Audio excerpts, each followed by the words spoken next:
तो अगर आपको ऐसा लग रहा है कि भाई हम पढ़ेंगे और हमने आज क्लास करी और सब समझ में आ गया, तो आपको लग रहा है आगे भी समझ में आएगा, ऐसा नहीं है।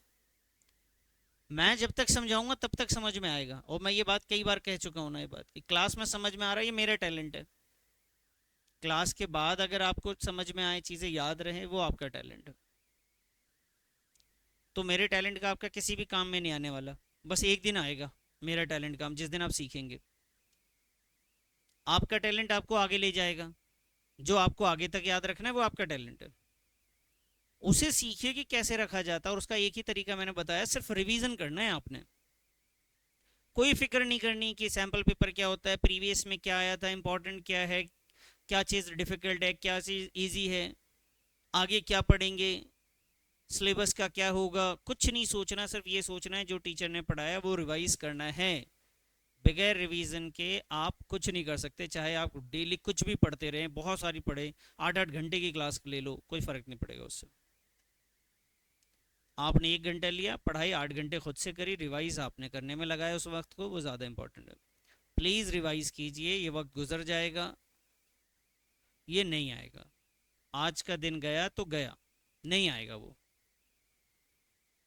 आपको लग रहा है कल पढ़ लेंगे, वो तो गुजर गया आपका टाइम। 48 घंटे 50 घंटे के बाद आप जब पढ़ने बैठते हैं तो वो तो उतना आप गवा चुके।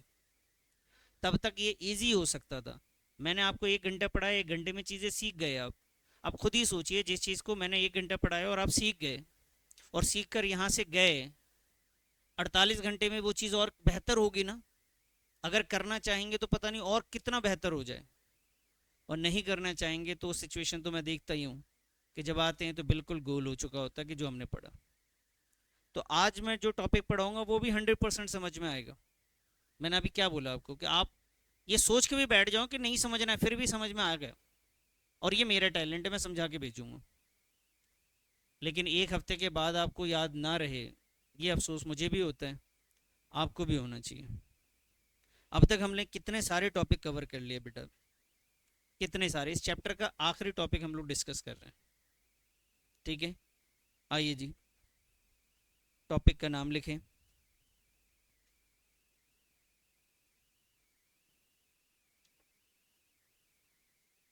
Revaluation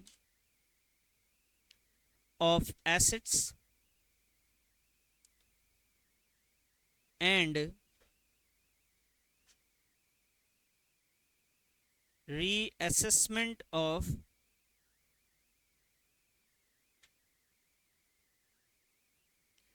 liabilities. Revaluation of assets and reassessment of liabilities. कि एसेट्स को हम लोग रीवैल्यूड करेंगे और असेस करेंगे लाइबिलिटी को। तो सर पहले आप समझने की कोशिश करें कि जब भी कभी भी रिकॉन्स्टिट्यूशन ऑफ फर्म होता है, जैसे मैंने बताया, रिकॉन्स्टिट्यूशन ऑफ फर्म यानी चेंज प्रॉफिट शेयरिंग रेशियो में हो जाए, रीजन कुछ भी रहे, एडमिशन, रिटायरमेंट, डेथ, या एग्जिस्टिंग पार्टनर आपस में रेशियो को चेंज कर रहे हों, जब भी रेशियो चेंज होगा तो आपको वहां पे एसेट्स और लाइबिलिटीज को रीवैल्यू करना पड़ता है। जब आप एसेट्स और लाइबिलिटीज को रीवैल्यूड करते हैं, रीवैल्यूड मतलब पहले से जो बुक में वैल्यू लिखी हुई थी, जब आपने खरीदा था, हिस्टोरिकल वैल्यू कुछ लिखी भी रही होगी, 2 लाख का आपने फर्नीचर खरीदा होगा, 10 लाख का आपने लैंड खरीदा होगा, बिल्डिंगें होंगी, कंप्यूटर होंगे, क्रेडिटर्स हैं, डेटर्स हैं, ऐसे बहुत सारे एसेट्स और लाइबिलिटीज आपके पास हैं।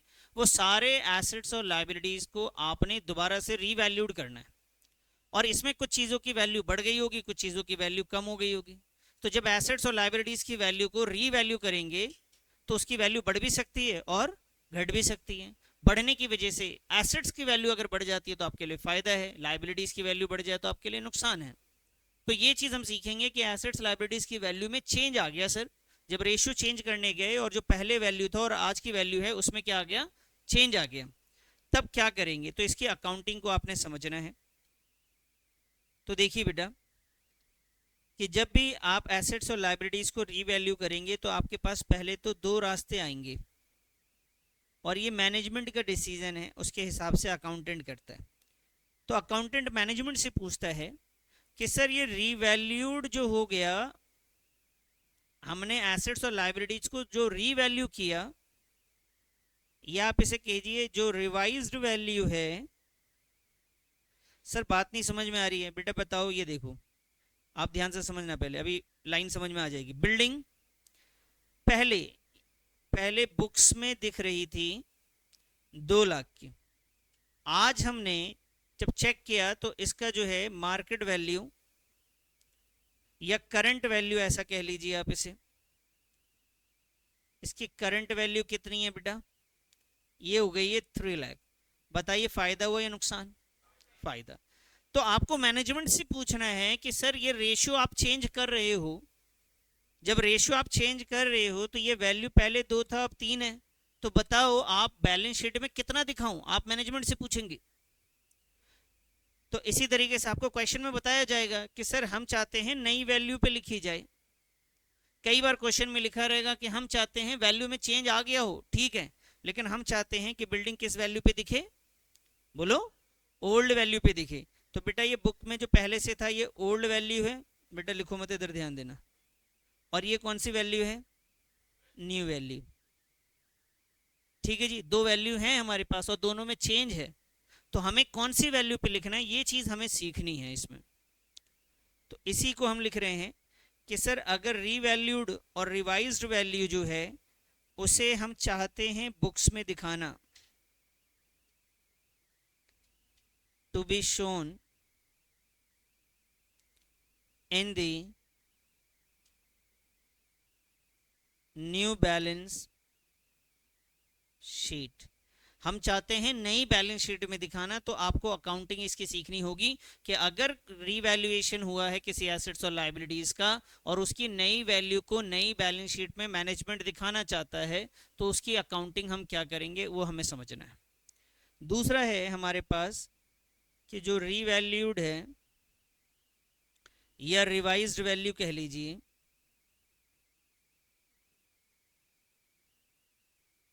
और ये रिवाइज्ड वैल्यू को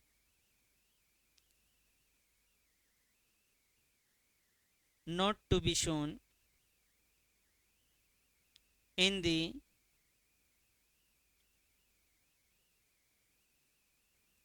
न्यू बैलेंस शीट। भाई नई बैलेंस शीट में हम नहीं दिखाना चाहते, तो हमारे पास 2 बातें निकल के आई सर, कि जो रिवाइज्ड वैल्यू है उसे हम बैलेंस शीट में दिखाना चाहते हैं, और एक में निकल के आए बैलेंस शीट में दिखाना नहीं चाहते। बताइए बात समझ में आ रही है यहाँ तक? अब अकाउंटिंग सीखनी है। जिसे आप बैलेंस शीट में दिखाना चाहते हैं नई वैल्यू को, तो बेटा उसके लिए आपको एक न्यू अकाउंट बनाना पड़ेगा जिसका नाम है रीवैल्यूएशन अकाउंट। कौन सा account? Revaluation account, to record profit और लॉस ऑन रीवैल्यूएशन। बेटा रीवैल्यूएशन से होने वाले प्रॉफिट और लॉस के लिए आपको एक अलग से अकाउंट बनाना पड़ेगा, और वो अकाउंट का नाम क्या रहेगा? Revaluation account. लेकिन सर जब हम नहीं चाहेंगे न्यू बैलेंस शीट को दिखाना, तब हम इसके लिए करेंगे adjustment through capital account of profit और लॉस। जितने भी आपका प्रॉफिट और लॉस हुआ है, ठीक है जी, जितना भी आपका क्या हुआ बेटा, प्रॉफिट और लॉस हुआ है, उस प्रॉफिट और लॉस के लिए आपको एक एडजस्टमेंट करना पड़ेगा। क्या करना पड़ेगा? एडजस्टमेंट करना पड़ेगा। वापस से आते हैं और ध्यान से समझते हैं मेरी बात को, कि भाई बिल्डिंग आपकी 2 लाख थी, अभी 3 लाख की हो गई। कितने की बिल्डिंग थी? कितनी हो गई? फायदा या नुकसान? कितने का? 1 लाख का फायदा है। अब ये फायदे का क्या करना है इस बात पर डिपेंड करता है कि पहले बताओ बैलेंस शीट में कौन सी वैल्यू लिखनी है, 2 लिखनी है, 3 लिखनी है? बात समझ रहे हैं? इस फायदे का 1 लाख का क्या करेंगे ये बाद में हम डिसीजन लेंगे, पहले ये डिसीजन लेना पड़ेगा कि उसका क्या करना है। जो बिल्डिंग हमारे पास था 2 से 3 हो गया, अब मैनेजमेंट आपको कहता है कि जो 2 से 3 हो गया ना, उसे नई बैलेंस शीट में दिखाओ। कितना दिखाओ? 3 लाख। पहले 2 था, अब कितना हो गया? तो उसे 3 लाख को कहाँ दिखाना है? न्यू बैलेंस शीट में दिखाना है। जैसे उन्होंने बताया न्यू बैलेंस शीट में दिखाना, तो हमें ये क्लियर हो गया कि अच्छा, जो उससे प्रॉफिट हुआ था 1 लाख, कितने प्रॉफिट हुआ था, उस प्रॉफिट के लिए हमें कौन सा अकाउंट बनाना पड़ेगा? रीवैल्यूएशन। उस प्रॉफिट को हमें कहाँ लिखना पड़ेगा? रीवैल्यूएशन में जितना भी प्रॉफिट लॉस हुआ है उसको हम कहाँ दिखाएंगे? रीवैल्यूएशन अकाउंट में दिखाएंगे। और रीवैल्यूएशन में जितना भी प्रॉफिट लॉस जाएगा उसे हम डिस्ट्रीब्यूट कर देते हैं ओल्ड रेशियो में। किस रेशियो में बेटा? ओल्ड रेशियो में। वापस से आइए। अच्छा सर, मैनेजमेंट ने अगर आपको ये कह दिया होता कि भाई 2 से 3 हो गया, लेकिन 3 को नई बैलेंस शीट में नहीं दिखाना है, नई बैलेंस शीट में वही 2 लाख ही दिखाओ, 3 नहीं दिखाने। कौन सी वैल्यू दिखाने के लिए बोल रहे हैं वो? Old value. Old value will continue in the new balance sheet. Old value को ही रखना है नई बैलेंस शीट में। तो ऐसी सिचुएशन में उससे होने वाला प्रॉफिट कितना हुआ था? प्रॉफिट आपको 1 लाख। उसके लिए आपको रिवैल्यूएशन अकाउंट नहीं बनाना है, उसके लिए क्या करना है?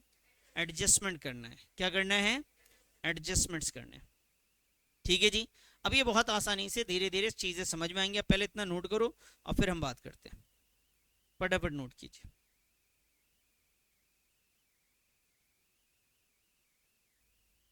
वापस से आइए, ध्यान दीजिए। बाबू इधर देखो, पहले मेरी बात को अच्छे से समझो। एक एग्जांपल दे रहा हूँ छोटा सा।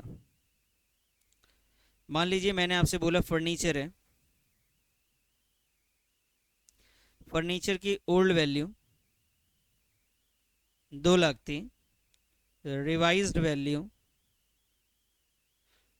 1.5 लाख है। पहले फर्नीचर कितने का था बेटा? अभी कितना हो गया? फायदा या नुकसान? अब फायदा नुकसान बहुत दूर की बात है, वो बाद में सोचना है। पहले सोचना है कि बैलेंस शीट में तो अब 2 वैल्यू हो गई। पहले से जो बैलेंस शीट में लिखी हुई है कौन सी है?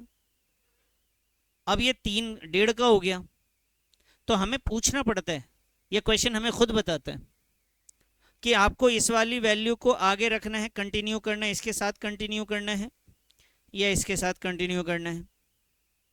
ओल्ड वैल्यू को न्यू बैलेंस शीट में दिखाऊं या न्यू वैल्यू को न्यू बैलेंस शीट में दिखाऊं, ये सवाल है हमारा। अगर क्वेश्चन कहता है जी ओल्ड वाले को ही आप कहां दिखाएंगे? न्यू बैलेंस शीट में, तो इसका ये मतलब हो गया कि अगर ओल्ड वाले को ही न्यू में दिखाना है, इसका मतलब ये है कि इससे होने वाला प्रॉफिट हो या फिर लॉस हो, उसके लिए कोई रीवैल्यूएशन अकाउंट नहीं बनाना है, उसके लिए एडजस्टमेंट करनी होगी। कैसे? किससे? कैसे एडजस्टमेंट? थ्रू कैपिटल अकाउंट में। प्रॉफिट और लॉस जो भी हुआ हो उसके लिए आपको क्या करना पड़ेगा? एडजस्टमेंट करना पड़ेगा। और एडजस्टमेंट आपको पता है वो गेनिंग और सैक्रिफाइसिंग रेशियो में होता है हमेशा। क्लियर है? अब आइए सर, सर अगर क्वेश्चन ने ये कह दिया होता कि आप ना रिवाइज्ड वैल्यू बताइए, न्यू वैल्यू है या ओल्ड है? अरे रिवाइज्ड, रिवाइज्ड वैल्यू कौन सी है? New value. अब क्वेश्चन आपको कह रहा है कि रिवाइज्ड वैल्यू को न्यू बैलेंस शीट में दिखाइए, यानी न्यू वैल्यू को कहां दिखाना है? न्यू बैलेंस शीट में दिखाना है। न्यू वैल्यू को कहां दिखाना है? तो इसका मतलब है कि न्यू वैल्यू को अगर न्यू बैलेंस शीट में दिखाना है तो इससे होने वाला फायदा या नुकसान, वो चीज पहले कहां जाएगा? रीवैल्यूएशन। और उसके बाद उससे जो भी फायदा नुकसान होगा रीवैल्यूएशन की वजह से, वो कहां जाएगा? रीवैल्यूएशन अकाउंट में जाएगा, और फिर उसको हम बांटेंगे बाद में ओल्ड रेशियो में। क्लियर है जी? अब मैं सवाल चेंज करता हूं। अगर मैं आपसे कहूं कि सर आपने क्या करना है कि रीवैल्यूएशन अकाउंट बनाकर दिखाइए, क्या बना के दिखाइए, तो इससे क्या समझ में आ रहा है कि जो नई बैलेंस शीट बनेगी उसमें कौन सी वैल्यू लिखाएगा? न्यू वाला। रीवैल्यूएशन कब बनता है बेटा? न्यू रीवैल्यूएशन कब बनेगा? जब न्यू वैल्यू को कहां दिखाना होगा? न्यू बैलेंस शीट में दिखाना होगा। और एडजस्टमेंट कब होगा बच्चे? ओल्ड वैल्यू को कहां दिखाना होगा? न्यू बैलेंस शीट में दिखाना होगा। बात समझ में आ रही बात? बताइए रीवैल्यूएशन कब बनाएंगे? जब न्यू वैल्यू को कहां दिखाएंगे? New balance sheet, new balance sheet का मतलब है जो अभी बनेगा, पहले से जो बना हुआ है वो क्या है, ओल्ड बैलेंस शीट। अब बताइए एडजस्टमेंट कब होगा बेटा, ओल्ड वैल्यू को कब कहाँ दिखाना होगा, न्यू बैलेंस शीट में दिखाना होगा, तब होगा ऐसा। तो आपको इनडायरेक्टली ऐसे बात कहे कि न्यू बैलेंस शीट में कौन सी वैल्यू दिखानी है, फिर आपको यहाँ तक जाना होगा, या क्वेश्चन आपको ऐसे भी कह सकता है, या यहाँ से आपको ऐसे समझना है। क्लियर है, समझ में आई बात। अगर मैं आपसे कहूँ old value new balance sheet में दिखेगी, बताओ क्या करेंगे, adjustment. Sir new value new balance sheet में होगी, क्या बनाएंगे, रीवैल्यूएशन अकाउंट। दोबारा मैं पूछ लेता हूं आपसे एक बार, बताइए जी, new value new balance sheet, बताओ क्या होगा, क्लियर है सभी को, old value new balance sheet, अब बोलो, बोलिए, एडजस्टमेंट करना पड़ेगा इसके लिए, ठीक है जी। अब कैसे रीवैल्यूएशन होता है, कैसे एडजस्टमेंट होता है, ये तो हम अलग से सीखेंगे, ऐसी कोई टेंशन नहीं, बस इतनी बात से हमने यही सीखा अभी तक, क्लियर है। आइए, तो एडजस्टमेंट्स और उसके बाकी चीजें हम क्वेश्चन के थ्रू सीखेंगे तो ज्यादा बेहतर समझ में आएगा। तो एक क्वेश्चन मैं आपके सामने ले रहा हूं, क्वेश्चन नंबर है जी 19A। क्वेश्चन है 19A, और साथ साथ में हम लोग सीख भी लेंगे, कॉन्सेप्ट भी समझ में आ जाएगा और क्वेश्चन भी ध्यान रहे। इधर देखिए बेटा, बाबू इधर देखो, सीता रीता गीता तीन पार्टनर्स है बेटा, उनका प्रॉफिट शेयरिंग रेशियो है 5:3:2। They decided to share the profit losses in the ratio of 2:3:5। कि जो न्यू रेशियो है बेटा वो ये है और ओल्ड रेशियो ये है। विद इफेक्ट फ्रॉम 1 अप्रैल 2023, 1 अप्रैल 2023 से इन्होंने अपने रेशियो को चेंज किया है, उससे पहले ये वाला था। They also decided to record the effect of the following revaluation without affecting the book value of these assets and liabilities। ध्यान से सुनिएगा, ये कह रहे हैं कि जब रेशियो चेंज हुआ तो उस वक्त इन्होंने रीवैल्यूएशन किया, और ये चाहते हैं इसको लिखना, कहां लिखना, कह रहे ये लिखना ऐसे चाहते हैं without affecting their book values, मतलब जो पहले था आज भी वैसे ही लिखना चाह रहे हैं, without affecting their book values. अगर बुक वैल्यू को इफेक्ट नहीं करेगा तो इसका मतलब है जो ओल्ड वैल्यू है वही कंटिन्यू करेगा आगे भी। बात समझ में आ रही है, without affecting the book value of the assets and liabilities. तो ये कह रहे हैं बिना एसेट्स और लाइबिलिटीज को इफेक्ट किए आपको रिकॉर्ड करना है। तो भाई जब आप एसेट्स और लाइबिलिटी में अगर कोई चेंज आया है और आप चेंज को दिखाना नहीं चाहते नई बैलेंस शीट में, यही तो मतलब हुआ। अगर आपके पास पहले से फर्नीचर जैसे लैंड एंड बिल्डिंग 5 लाख का है और अभी कितना हो गया, तो अगर जैसे 5.5 लिख दोगे आप, तो बताओ पहले वाला जो बुक वैल्यू था वो इफेक्ट करेगा कि नहीं करेगा। तो ये क्या बोल रहे हैं, करना चाहिए नहीं करना चाहिए, नहीं करना चाहिए। तो बताइए इसका मतलब ये बैलेंस शीट किस पे बनाएंगे, ओल्ड पे या न्यू पे, ओल्ड पे, वो बुक वैल्यू पे ही बनाना चाह रहे हैं, कौन सी चीज, न्यू बैलेंस शीट। और जब भी new balance sheet book value पे बनेगी तो बताओ क्या करेंगे, रिवैल्यूएशन या एडजस्टमेंट। और ऐसा इन्होंने ये बता भी दिया कि आपने क्या करना है, एडजस्टमेंट करना है। ये कैसे हो गया, ये बात समझ में आ गई आपको। चलिए अब आगे थोड़ा सा और चीजों को समझ लेते हैं अच्छे से। तो यहाँ पे वैसे तो क्वेश्चन ने साफ साफ आपको कहा भी है पासिंग एंड एडजस्टमेंट एंट्री, लेकिन इस ये ज्यादा इंपॉर्टेंट नहीं है एडजस्टमेंट एंट्री समझना, कि एडजस्टमेंट बोला तो एडजस्टमेंट ही होगा। ज्यादा इंपॉर्टेंट पॉइंट है ये, without affecting their book values, कि बुक वैल्यूज इफेक्ट नहीं करनी चाहिए। वो लैंग्वेज को घुमा रहे हैं, वो ऐसे ही बोल सकते थे कि old value will continue in the new balance sheet, ठीक है जी। अब आइए, अब मुझे बताइए लैंड एंड बिल्डिंग की वैल्यू कितनी है बेटा, 5 से कितना हो गया, फायदा या नुकसान, तो ये तो प्रॉफिट है, लेकिन इस प्रॉफिट के लिए रीवैल्यूएशन अकाउंट नहीं बनाना है। प्लांट एंड मशीनरी 250 की, अब कितनी हो गई बेटा, तो एसेट्स की वैल्यू कम हो रही है, आपको फायदा होगा नुकसान होगा, तो ये लॉस हो गया जी। क्रेडिटर आपकी लाइबिलिटी है बेटा, जो आपको पे करना है किसी और को, अब ये 60,000 था पे करने के लिए, अब कितना पे करना है सिर्फ, तो ये आपके लिए फायदा है नुकसान?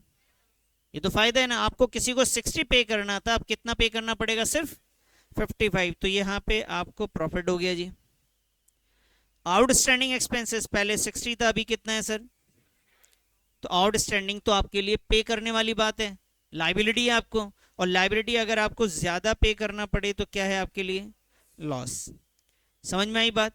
तो सर हमें यह समझ में आया कि जब भी किसी एसेट्स की वैल्यू बढ़ जाए तो बेटा ये आपके लिए क्या है, प्रॉफिट है, और कहीं पे एसेट्स की वैल्यू कम हो जाए तो क्या है, लॉसेस है। लाइबिलिटीज की अगर मैं बात करूं, एसेट लाइबिलिटीज की वैल्यू बढ़ गया तो, अब बाबू लाइबिलिटीज की वैल्यू कम हो गई तब, ठीक है जी। लेकिन इन सारे प्रॉफिट लॉसेस के लिए हमें रिवैल्यूएशन अकाउंट नहीं बनाना, क्या करना है इसके लिए, एडजस्टमेंट्स करने हैं। तो कैसे करेंगे अब हमें ये सीख लेते हैं। तो आइए जी क्वेश्चन नंबर डालिए और उसका सॉल्यूशन करते हैं। 19A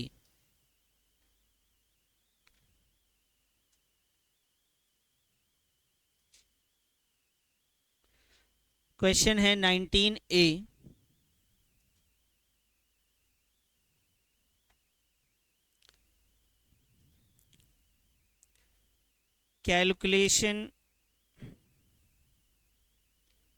calculation of net effect of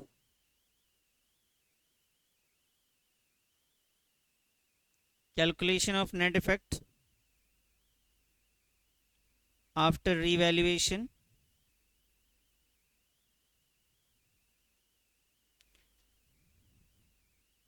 जो भी हमने रीवैल्यूएशन किया उसके वजह से क्या हमें नेट इफेक्ट आ रहा है वो हम देख रहे हैं।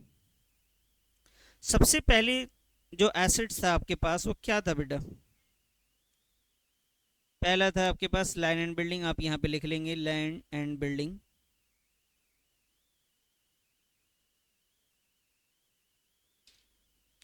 लैंड एंड बिल्डिंग, अब बताइए लैंड एंड बिल्डिंग से आपको फायदा हुआ या नुकसान हुआ, चेक करिए जरा। 5 लाख से 5,50,000 हो गया जी, फायदा है नुकसान है, तो बाबू यहाँ पे फायदा लिख लीजिए 50,000 का। बोलिए जी, समझ में आई बात?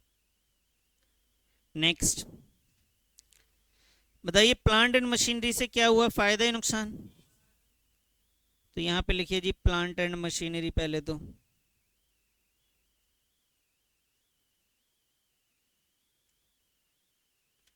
बताइए कितने का लॉस है,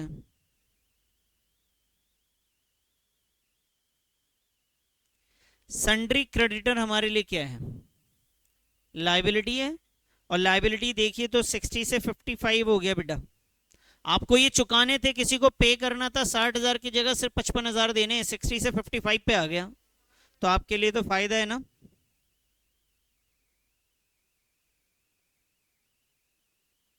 सन्ड्री क्रेडिटर्स कितना सर, 5,000 का फायदा नुकसान। अब प्लांट एंड मशीनरी में क्या हुआ था, प्लांट एंड मशीनरी में क्या हुआ था, तो लॉस को ब्रैकेट में लिख देंगे बच्चे।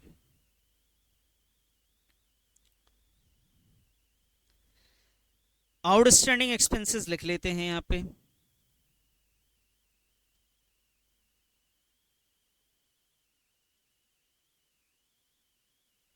आउटस्टैंडिंग एक्सपेंसेस 60 से 75 हो गया जी। बताइए 15,000 का प्रॉफिट या लॉस। अब इससे नेट इफेक्ट निकल कर आ जाएगा कि एट द एंड आपके पास ये प्रॉफिट बच रहा है या लॉस बच रहा है, कितना बेटा, 30,000 का, ठीक है जी। ये प्लस में आया है, प्रॉफिट है आपका, और इसके लिए हमें कौन सी एंट्री करनी है इस प्रॉफिट के लिए, एडजस्टमेंट एंट्री। सिंगल एंट्री होती है एडजस्टमेंट में, अगर ये रीवैल्यूएशन होता तो एक एक करके सबकी एंट्री होती, यहां पे एक ही एंट्री पास करनी है, सिंगल एंट्री। क्लियर है कैसे, तो एडजस्टमेंट किस रेशियो में होता है बच्चे, गेनिंग एंड सेक्रीफाइसिंग में, तो उसके लिए तो पहले क्या निकालना पड़ेगा, गेनिंग, और सेक्रीफाइसिंग भी निकालना पड़ेगा। तो फॉर्मूला लिख लीजिए,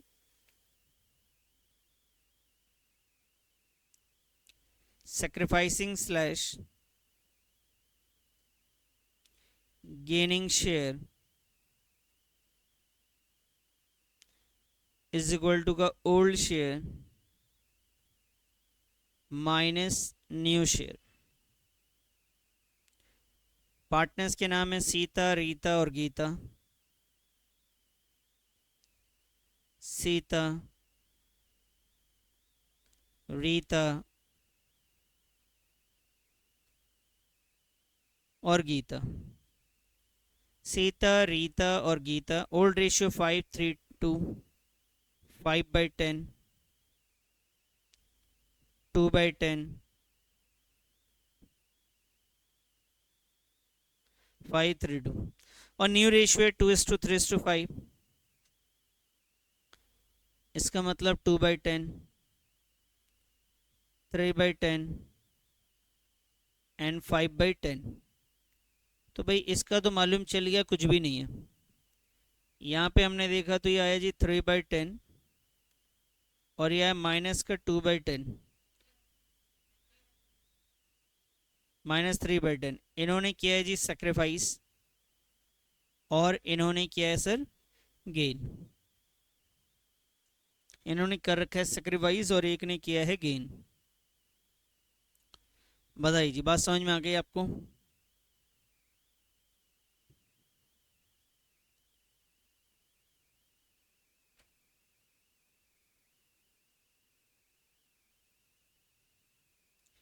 हाँ जी। अब आइए भाई, इन्होंने जर्नल एंट्री पास करने बोली थी, तो अब हम जर्नल एंट्री करेंगे।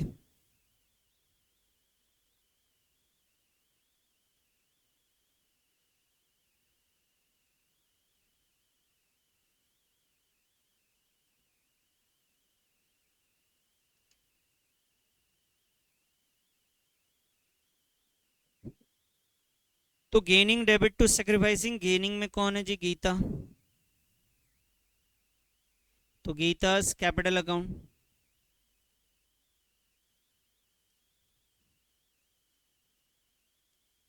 Debit to Sita's capital account,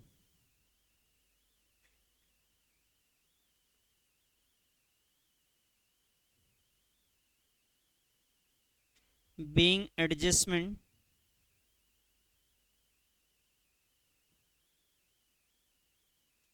entry passed. हमने एडजस्टमेंट एंट्री कर ली बेटा, अमाउंट का डिस्कशन कर लेते हैं बस अब। तो टोटल प्रॉफिट हुआ था हमें 30,000 का, तो ये आ गया जी 3/10, ये आ गया जी 9,000, यहाँ भी आ गया 9,000। ठीक है जी।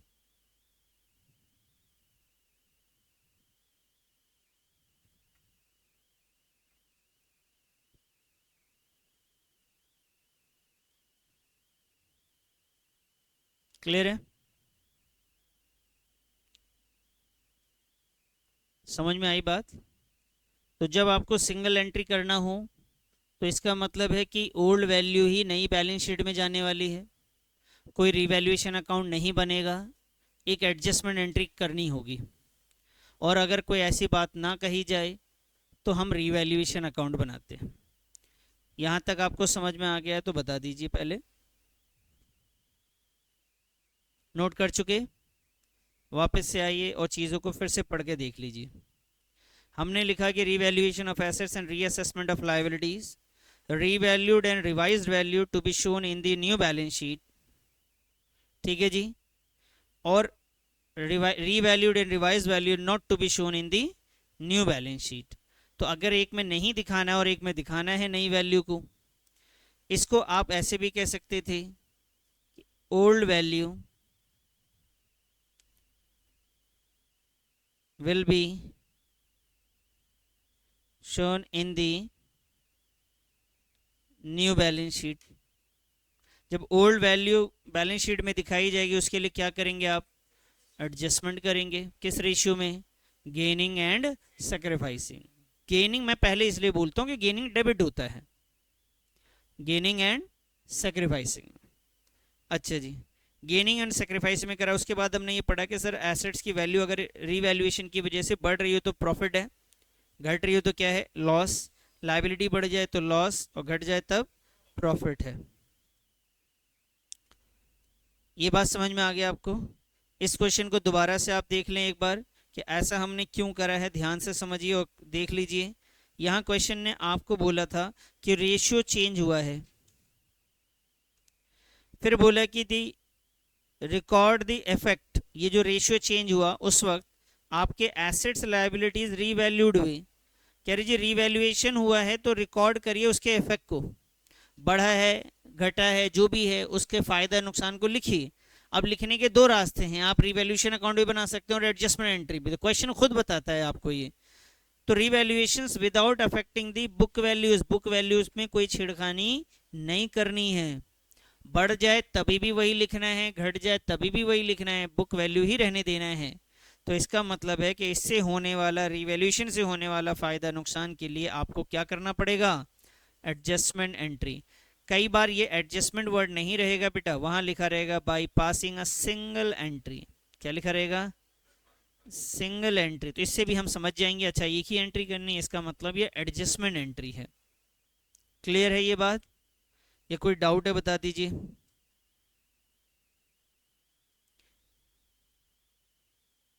बताइए जी, समझ में आ गया आपको ये? चलिए सर, अब आते हैं, थोड़ा और आगे बढ़ते हैं और नेक्स्ट क्वेश्चन की तरफ बढ़ते हैं थोड़ा। सर अगर ऐसा होता कि रीवैल्यूएशन में करा जाए तब कैसे होगा, तो ये क्वेश्चन है हमारे पास नेक्स्ट। उससे पहले मैं एक कॉन्सेप्ट थोड़ा सा देना चाहूँगा, वो दे लेता हूँ रीवैल्यूएशन से रिलेटेड। आइए जी,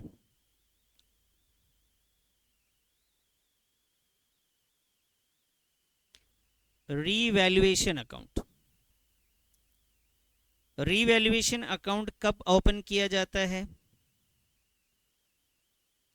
अभी हमने पढ़ा कि रीवैल्यूएशन अकाउंट ओपन करने का टाइम होता है जब कोई एसेट्स और लायबिलिटीज की वैल्यू में चेंज आया हो और उस चेंज को न्यू बैलेंस शीट में दिखाना है, तभी हम रीवैल्यूएशन बनाएंगे। और नहीं दिखाना है तो फिर हम एडजस्ट कर लेंगे। ठीक है जी। रीवैल्यूएशन अकाउंट का दूसरा नाम होता है बेटा प्रॉफिट एंड लॉस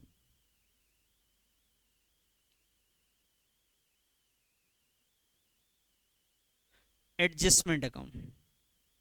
क्या नाम है sir? Profit and loss adjustment account. ठीक है। अब profit and loss adjustment account है, इसका मतलब ये एक तरीके का नॉमिनल अकाउंट है। कौन सा अकाउंट है? ये नॉमिनल अकाउंट है सर। अच्छा सर, ये जो नॉमिनल अकाउंट है इसका मतलब क्या होता है? इसका मतलब ये होता है कि जब भी प्रॉफिट होगा क्रेडिट होगा, जब भी लॉस होगा तो डेबिट होगा। Debit all expenses and losses. तो ये रीवैल्यूएशन अकाउंट जो है बेटा, रीवैल्यूएशन अकाउंट कौन सा अकाउंट है? Is a nominal account. ठीक है जी। अब जैसे नॉमिनल आता है तो नॉमिनल का रूल हुआ करता था, बचपन में पढ़ा हमने। नॉमिनल अकाउंट का रूल था debit all expenses and losses, credit all income and gain. Debit all expenses and losses, credit all income and gain. तो इससे ये बात समझ में आई कि जब भी प्रॉफिट होगा और आप जर्नल एंट्री कर रहे होगे, जर्नल की बात कर रहा हूं मैं, ध्यान रखना, जब भी प्रॉफिट होगा एसेट्स लायबिलिटी की वजह से, तो बेटा रीवैल्यूएशन अकाउंट में हम रीवैल्यूएशन अकाउंट को बताइए क्या करेंगे, रूल को देख के बताइए क्या करेंगे, डेबिट या क्रेडिट? बेटा डेबिट कब होगा, क्रेडिट कब होगा? जब गेन होगा। तो यहाँ पे क्या होगा बताइए? तो आप रीवैल्यूएशन को क्रेडिट करेंगे। कब क्रेडिट करेंगे? प्रॉफिट होगा।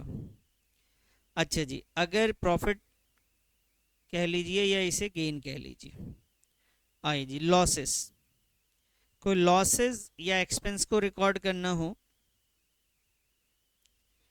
तो बेटा रीवैल्यूएशन अकाउंट,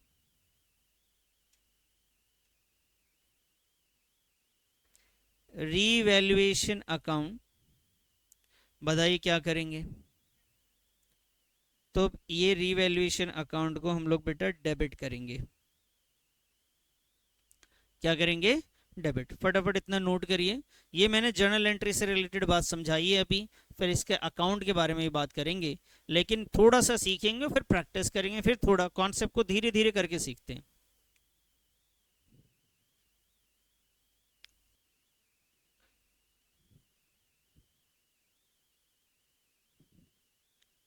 कर लिया बेटा? रीवैल्यूएशन अकाउंट का दूसरा नाम क्या है बच्चे? अरे सुना करो, पहले सुना करो।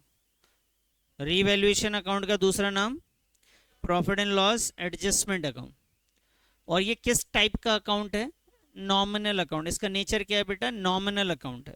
नॉमिनल का रूल बचपन में पढ़ा था, वही मैंने याद दिला दिया थोड़ा सा आपको। Debit all expenses and losses, credit all income and gain. तो इसका मतलब जब भी फायदा होगा रिवैल्यूएशन क्रेडिट होगा, और जब भी लॉसेस होंगे तो रिवैल्यूएशन डेबिट होगा। क्लियर है? अब इतना जो हमने किया ना, पहले हमें इससे ना, इससे इतने को अप्लाई कर लेते हैं, बस इतने से नॉलेज को हम अप्लाई कर लेते हैं। ठीक है, हमने पहले इतना सा पढ़ा, ये पढ़ा, अब इसका हमने अप्लाई करा यहाँ पे, फिर अब हम ये पढ़ रहे हैं। अब इससे रिलेटेड जो बातें, जो क्वेश्चन है वो देख लेते हैं। पहले स्टार्ट करें। सुहेब उतार लिया तुमने? करो जल्दी।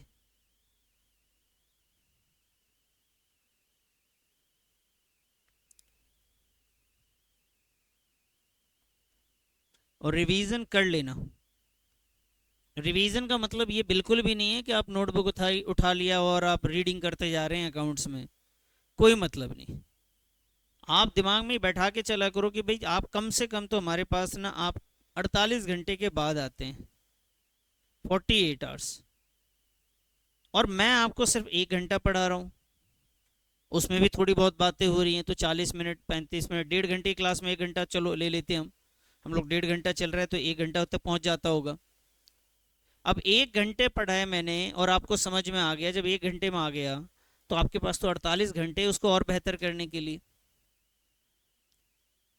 तो आप उसको नहीं करेंगे और फिर नहीं, अगले दिन आएंगे फिर कुछ नया सीख के चले जाएंगे, तो ऑब्वियस सी बात वो तो और ख़राब होगा ना। वक्त जैसे जैसे गुजरेगा, जैसे जैसे सिलेबस आगे जाएगा, आप बेकार होते चले जाएंगे। और 12th में तो बहुत सारे बच्चों का यही हाल है, शुरुआत अच्छी होती है, धीरे धीरे वो ख़राब होते जा रहे हैं। क्यों? पढ़ते हैं भूलते हैं, पढ़ते हैं और भूलते हैं, उन्हें लग रहा है कल पढ़ लेंगे, तो कल तो पॉसिबल ही नहीं है, इतने कम टाइम में इतना सिलेबस नहीं हो सकता। वो आपने देखा ना, 1 शॉट, और ये 30 मिनट में, एक दिन में ख़त्म हो जाता है सिलेबस, ये नहीं हो सकते, ये बेवकूफ़ बनाने वाली बातें हैं। वो ऐसे हो जाएगा, बस आपने पढ़ रखा है ऐसे बता दिया जाएगा, देखो रिवैल्यूएशन एक नॉमिनल अकाउंट है, ये होगा, ऐसा होगा, ऐसा होगा, ऐसे करते करते तो हो जाएगा। लेकिन उससे क्या फ़ायदा, वो तो आप कॉपी में भी ऐसे करके देख लेते आप। अभी टाइम है ज़्यादा बेहतर करने का, बाद में नहीं आएगा वो वक्त। चलिए आइए बकवास बंद करते हैं अपना। आइए जी, क्वेश्चन नंबर 20। क्वेश्चन नंबर 20 का एंड पहले पढ़ लेते हैं। इन्होंने बोला जी जर्नल एंट्री करके दिखाइए। अब जर्नल एंट्री में क्या करना है नहीं करना है वो हम समझते हैं थोड़ा सा। इस जर्नल एंट्री में बहुत सारी बातें हैं जो पुरानी भी हैं, कुछ नई भी है, तो नई वाली पहले करेंगे, फिर पुराने वाली एंट्रीज के ऊपर आएंगे। आशीष, आकाश, अमित। आशीष, आकाश और अमित पार्टनर है बेटा, उनका प्रॉफिट शेयरिंग रेशियो जो है, ओल्ड रेशियो जो है 1:1:1 है। कई बार बच्चे बिना क्वेश्चन पढ़े ना रेशियो ढूंढते रहते, ओल्ड रेशियो कहाँ है, कहाँ है, कहाँ है, दिख नहीं रहा रेशियो। बेटा लैंग्वेज में भी कई बार लिखे रहते हैं, तो इसलिए क्वेश्चन को रीड करना, ढूंढने मत लग जाना रेशियो ऐसे होगा तो यहीं पे होगा, कहीं पे नहीं है सर, नहीं दे रखा, ये काम नहीं करना, लैंग्वेज में भी लिखा रहता है। तो आशीष, आकाश, अमित 3 पार्टनर, उनका प्रॉफिट शेयरिंग रेशियो क्या है बेटा? इक्वली। और उनके बैलेंस शीट में आपके पास एसेट्स हैं, एसेट्स में cash in hand, banks, debtor, stock, building, machinery और एडवर्टीजमेंट सस्पेंस। आपको लास्ट क्लास में बताया था एडवर्टीजमेंट सस्पेंस आपका एक तरीके से क्या होता है, ये लॉस है। फिर इधर है Sunday creditor, general reserve. General reserve आपका एक तरीके से क्या है बेटा, ये प्रॉफिट। उसके बाद कैपिटल इन्होंने बैलेंस शीट में दे रखी है, ठीक है सर, दे दिया होगा। आगे कहते हैं ये इन्होंने अपना रेशियो चेंज कर लिया जी। कब से सर? 1 अप्रैल से। और पॉइंट नंबर 1 बोला है value of stock to be reduce to 125। ध्यान से समझिएगा, कह रहे जी वैल्यू ऑफ स्टॉक, ये देखो ना, स्टॉक की वैल्यू पहले से कितनी थी? 1,40,000। ये कह रहे हैं स्टॉक की वैल्यू जो 1,40,000 की थी बेटा, अब वो रिड्यूस टू यानी घट कर, समझ रहे मेरी बात को, रिड्यूस टू इसका मतलब कम होके यहां पहुंच गया। भाई ऑब्वियस सी बात है, 1,40 से कहां पहुंच गया? 1,25 पे, कम होकर 1,25 पे पहुंच गया। 1,25,000 से कम नहीं हुआ है, पहुंच के वहां तक पहुंच गया, कम होकर वहां तक पहुंचा है। जैसे मैं आपसे कहूं बच्चे कि आपके पास ना 10 रुपए हैं, और पूरे दिन जो भी आपने खर्च किए उसके बाद आपके पास ये कम होके कहां पहुंच गया? 4 रुपए पे पहुंच गया। तो बताइए एक्चुअली में कम कितना हुआ? 6 कम हुआ या 4 कम हुआ? 6 कम हुआ। क्लियर? कैसे निकाला? तो आपने इसमें से इसको माइनस करा। यहां पे रिड्यूस बोला उसने कम हुए हैं, लेकिन ये बाई नहीं बोला। अगर इसने बोला होता रिड्यूस बाई, तो इसका मतलब कितना कम हुआ? 125। इन्होंने क्या बोला आपको? रिड्यूस टू, कम होकर ये वैल्यू कितनी हो गई है? 1,25,000 की ये वैल्यू हो गई है बेटा। अब पता लगाना है आपने, पहले था ये 1,40,000, अभी वैल्यू हो गई बेटा 1,25,000। तो 15,000 से वैल्यू बढ़ गई है घट गई है? सर वैल्यू बढ़ गई है घट गई है? फायदा नुकसान? तो भाई ये लॉस है। और क्वेश्चन ने ये क्या कुछ बोला है सर कि एसेट्स लायबिलिटीज की वैल्यू कम होगी तो न्यू बैलेंस शीट में किस पे दिखाएंगे? ऐसा कोई जिक्र नहीं, बस बोला जर्नल एंट्री करो, और कहीं पे कुछ नहीं लिखा हुआ है कि old value will be continue in the new balance sheet, ऐसा कोई जिक्र नहीं। ना ही उसने रिवैल्यूएशन बनाने बोला, ना एडजस्टमेंट एंट्री बोली, बस जर्नल एंट्री बोला। तो ऐसी सिचुएशन में जब कुछ ना कहा जाए तो आप हमेशा रिवैल्यूएशन अकाउंट को ओपन करते हैं। कौन से अकाउंट को? रिवैल्यूएशन को। तो बताइए ये फायदा हुआ है या नुकसान? नुकसान हो गया। तो बेटा नुकसान जब होगा तो रिवैल्यूएशन को आप क्या करोगे, डेबिट या क्रेडिट? बोलिए। रिवैल्यूएशन को आप करेंगे डेबिट। तो इसकी जर्नल एंट्री के लिए प्लीज फॉर्मेट बनाइए और स्टार्ट कर लेंगे। क्वेश्चन नंबर है हमारे पास, ये है क्वेश्चन नंबर 20।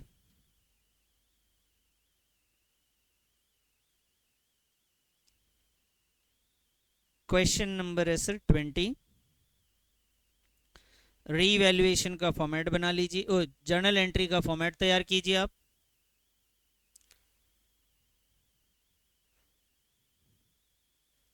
जर्नल एंट्री का फॉर्मेट तैयार कर लीजिए।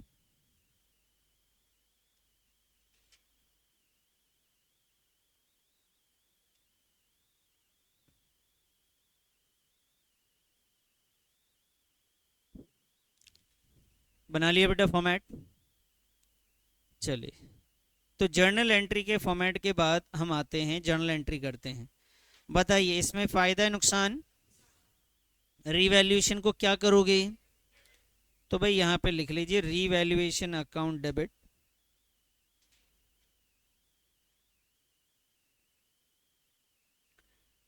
रीवैल्यूएशन अकाउंट डेबिट टू, ये जो नुकसान हुआ किसके हुआ बेटा? Stock account. वैल्यू कितनी बेटा? 15,000, 15,000। बताइए बात समझ में आया नहीं हुआ? ये समझ आया या नहीं आया? आया। स्टॉक आपने क्रेडिट किया, रीवैल्यूएशन आपने डेबिट किया। रीवैल्यूएशन एक नॉमिनल अकाउंट था, लॉसेस जब भी होंगे डेबिट होंगे, इसलिए हमने डेबिट कर दिया सर। सर स्टॉक को, अब जिनको लॉजिक क्लियर है थोड़ा बहुत वो समझ जाएंगे कि सर एसेट्स कम हुआ है तो एसेट्स कम होगा तो क्या होगा, इसलिए ये क्रेडिट भी हुआ है। अब इसका नरेशन लिख लीजिए।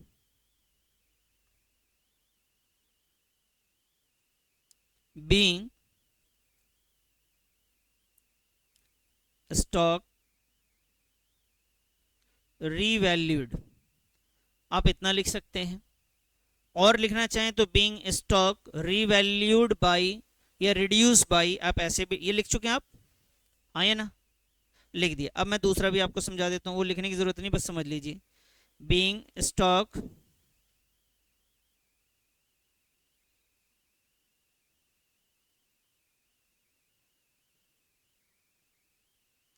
being value of a stock reduced। समझ में आई बात? आप ऐसे भी लिख सकते हैं। एंट्री क्लियर है? आपको बात ये याद रखनी है, ये जो आपको बताया गया ये ज्यादा इंपॉर्टेंट है कि सिर्फ फायदा होगा रीवैल्यूएशन क्रेडिट होगा, लॉस होगा रीवैल्यूएशन डेबिट होगा, इतना याद कर लीजिए। हर चैप्टर में ऐसे ही करना है आपने। आइए जी, value of machinery to be reduce by लिखा हुआ यहाँ पे, इसका मतलब है कि इतने परसेंट से इसकी वैल्यू कम हो गई। अब ये परसेंटेज में है बेटा, तो परसेंटेज में इसका मतलब सर मुझे वैल्यू तो निकालना पड़ेगा। किसका है? मशीन। मशीन की वैल्यू कितनी है? तो भाई 2,50,000 का हम निकाल लेंगे 10%। कितना आया?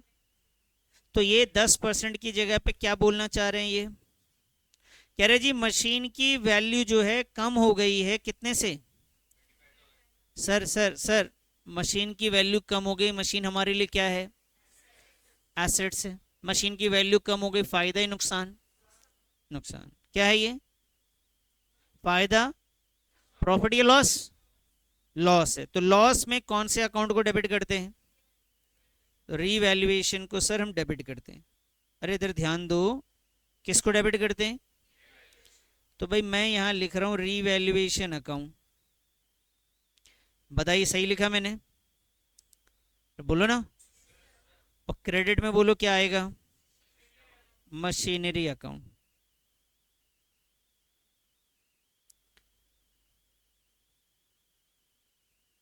मशीनरी अकाउंट कितना वैल्यू बेटा? 25,000।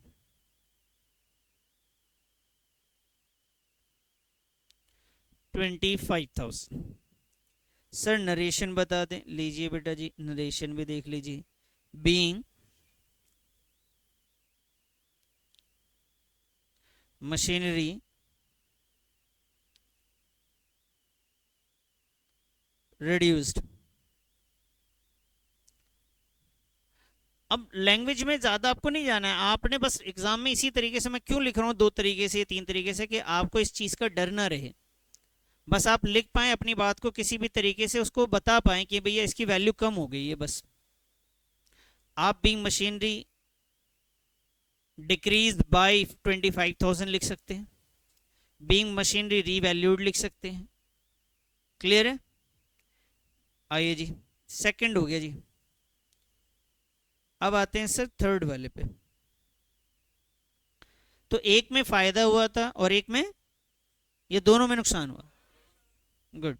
थर्ड पे आइए जी। थर्ड कहते हैं जी land and building appreciated. Appreciated का मतलब सर बढ़ गए हैं, और ये एप्रिशिएटेड बाई बढ़ गए हैं कितने से? ये कह रहे 62,000 से इंक्रीज हो गया है। लैंड एंड बिल्डिंग एसेट्स है या लाइबिलिटी है? एसेट्स की वैल्यू 62 से बढ़ गई है बेटा, फायदा है नुकसान है? फायदे में रीवैल्यूएशन को क्या करते हैं बच्चे? तो लैंड एंड बिल्डिंग को क्या करेंगे sir? Debit. Land and building को हम डेबिट करेंगे। Land and building account debit to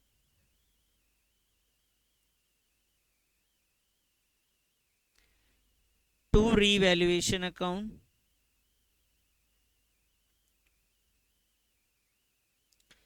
being land and building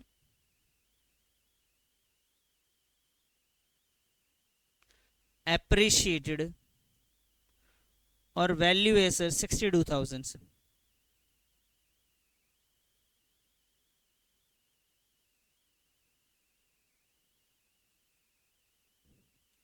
value है बेटा 62,000।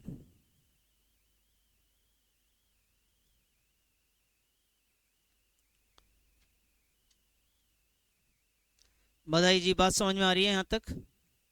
क्लियर है? Next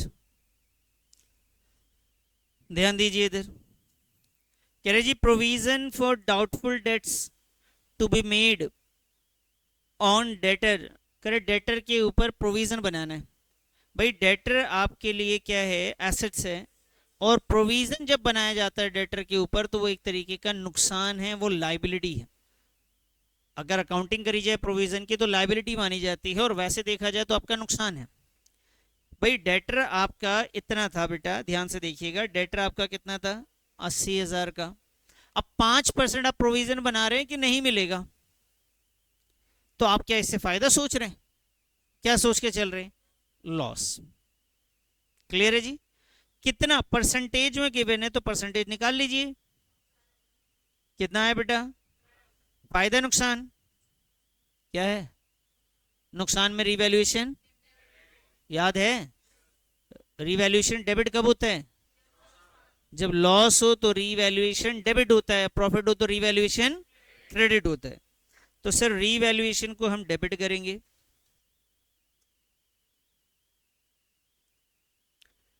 revaluation account debit, revaluation account debit to, नुकसान की वजह है provision, provision for doubtful dates,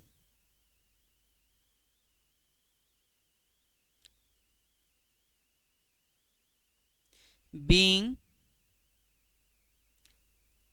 provision for doubtful debts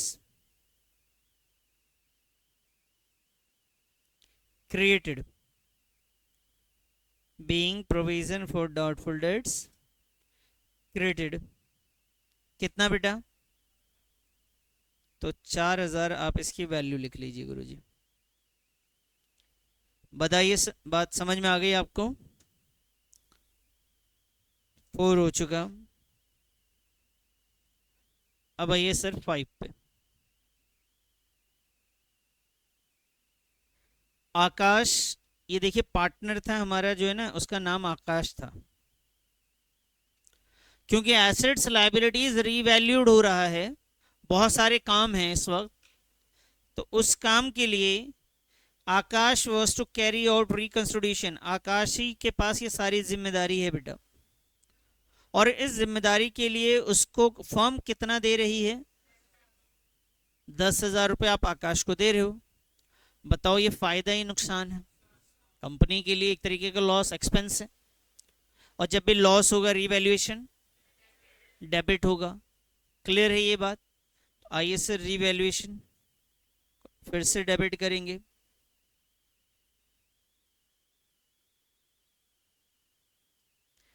revaluation account debit,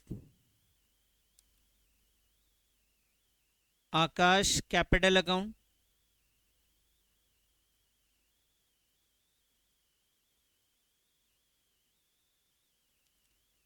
being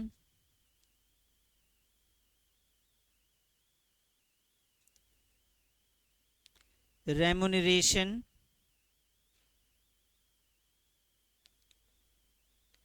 allowed to Akash, being remuneration allowed to आकाश, कितना दे रहे हैं रेम्यूनरेशन,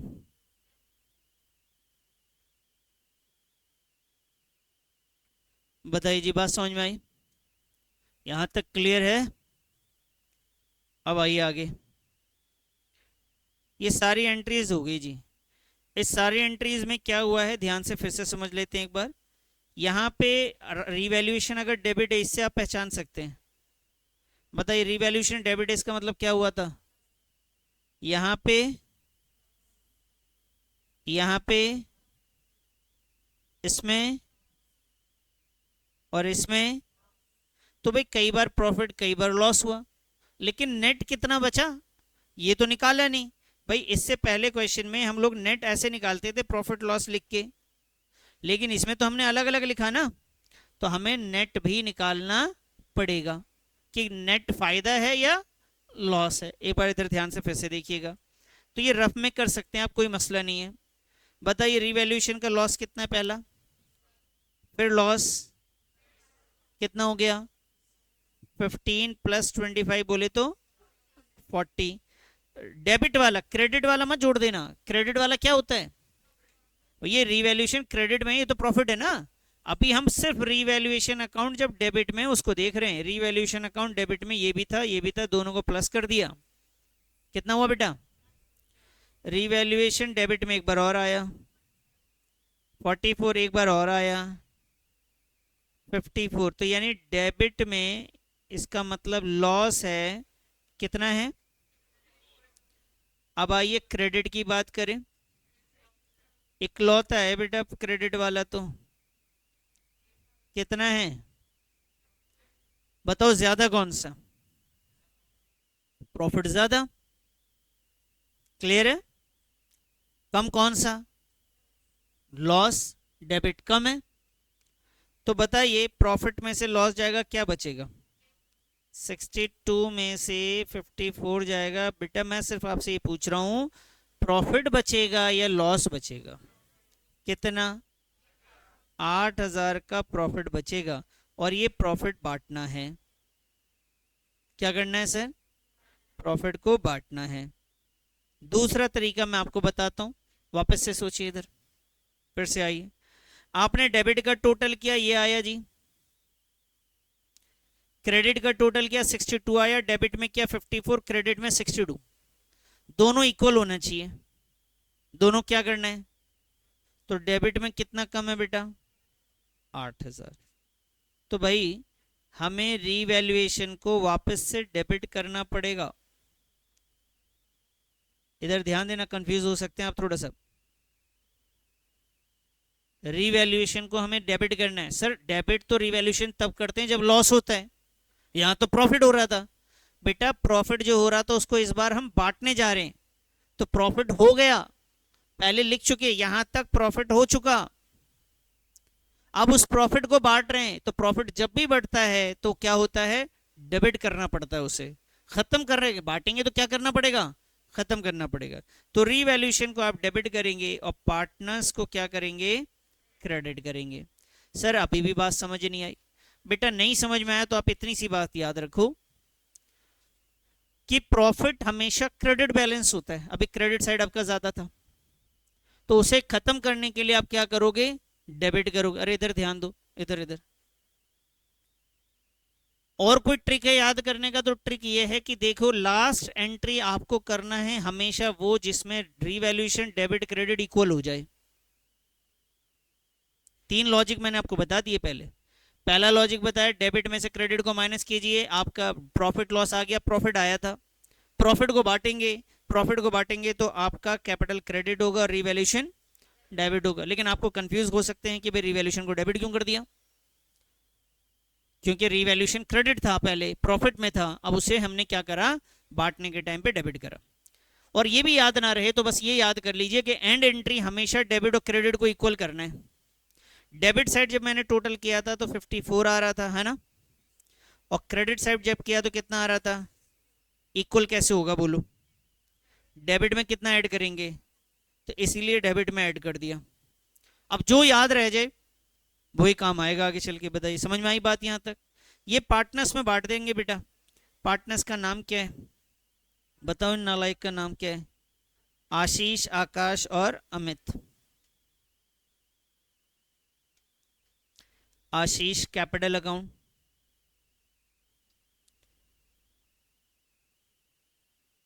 आकाश capital account, Amit capital account,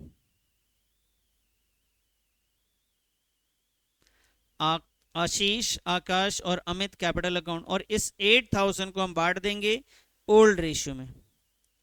narration में लिखूंगा being revaluation profit distributed, ये किस रेशियो में बांटेंगे आप, ओल्ड रेशियो में बांटेंगे सर। 8000 को आप ओल्ड रेशियो में बांट देंगे, ओल्ड रेशियो इक्वली है, ओल्ड रेशियो क्या है बेटा, सर कहाँ है बेटा, ये देखो ना, ओल्ड रेशियो यार है, ये रहा इक्वली, इसका मतलब 1/3। ये तो सिर्फ पॉइंट में आ रहा है, आने दो, कोई मसला नहीं। 2666, किसी बेचारे को ज़्यादा और कम देना पड़ेगा। 266, 2667, 2667। ठीक है जी, अब करके देखिए, किसी की भी वैल्यू बढ़ा और घटा सकते हैं, कोई मसला नहीं है। तो रीवैल्यूएशन से रिलेटेड जो बात थी वो मैंने आपको यहाँ पे बताई है अभी तक।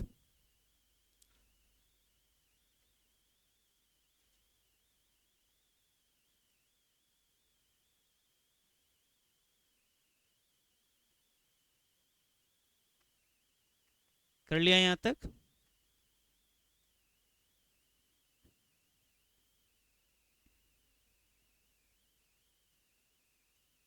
इसके बाद आपके पास दो एंट्रीज अभी अलग से हैं।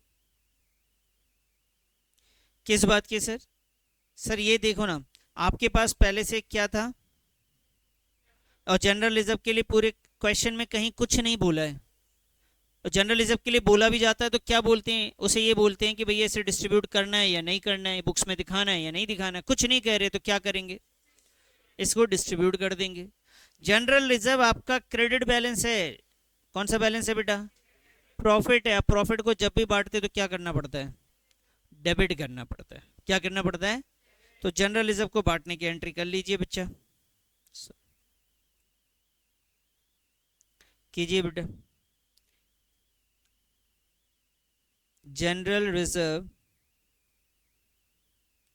Reserve account debit to old partner.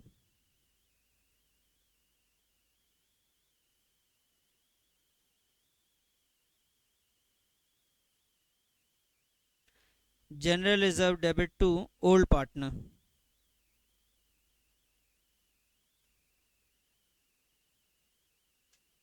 being general reserve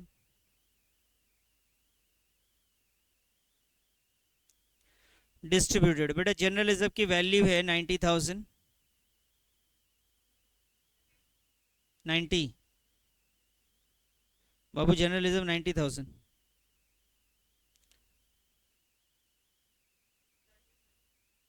क्या हो गया? क्वेश्चन गलत देख रहे हो क्या?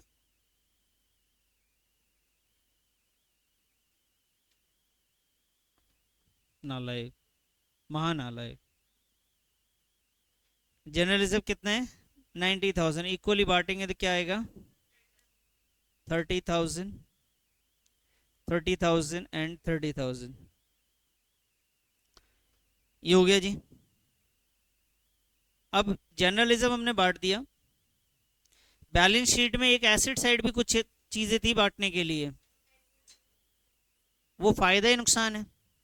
उस नुकसान को जब बांटेंगे, क्योंकि वो डेबिट बैलेंस है ऑलरेडी, तो क्या करना पड़ेगा? क्रेडिट करना पड़ेगा। पार्टनर्स को आप डेबिट करेंगे।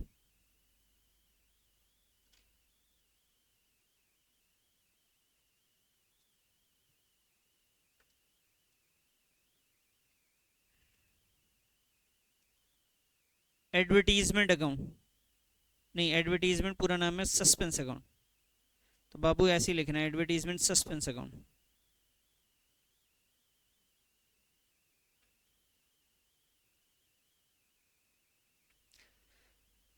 बच्चे इसे डेबिट कर दीजिए, ये भी आपका डेबिट हो गया जी, ये भी डेबिट हो गया। और एडवर्टीजमेंट सस्पेंस की वैल्यू है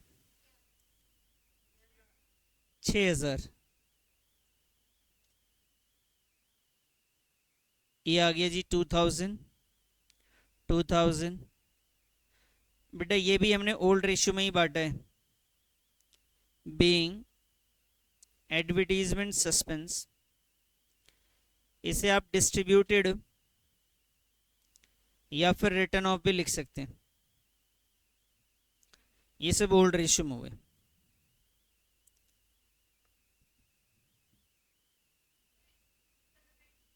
जी हाँ जी। ये तो आप ध्यान से बिठा लीजिए, जितना भी टॉपिक हमने पढ़ा, workman compensation, investment fluctuation, profit and loss, general reserve, advertisement, suspense, goodwill, ये आप किसी भी चैप्टर में देखेंगे आपको यही करना है। कुछ बोले या ना बोले ये दिखेंगे और आपको एंट्री अपनी स्टार्ट कर देनी। चलो देख लेते हैं, एक आध चीज और ढूंढ ले, कुछ मिल जाए तो उसकी भी एंट्री कर ही दे। नहीं तो वो है नहीं बेटा। बताइए, इतनी बात समझ में आ गई? चलिए आज के लिए इतना ही है, मिलते हैं नेक्स्ट क्लास में।